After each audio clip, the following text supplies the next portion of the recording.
Gör ne güzel yığıncağın var senin, sənətə çoxdan marağın var senin.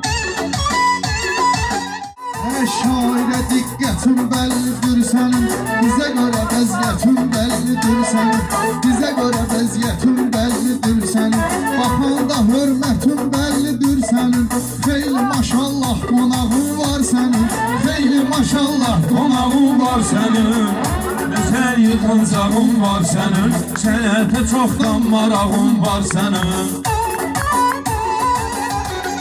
Adamlar ki öz əhdinə dönüşdü, sanma sənin bu məclisin sönüşdü. Maşallah ev-eşiyin böyükdü, ondan geniş qəlb otağın var sənin, Ondan geniş qəlb otağın var senin, gör nə gözəl yığıncağın var senin, sənətə çoxdan marağın var senin.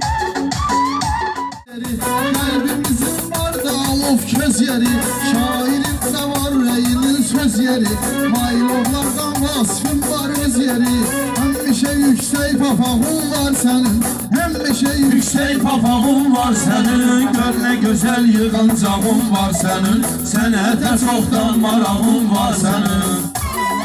Gör nə qədər düzgünü var dostlarım, gör nə qədər düzgünü var dostlarım, söylə bilmə üzgünü var dostlarım, Hüseyni var el günü var dostlarım, Hüseyni var el günü var dostlarım, saysız hesapsız qoçağın var sənin, saysız hesapsız qoçağın var sənin, sənətə çoxdan marağın var sənin, sənətə çoxdan marağın var sənin.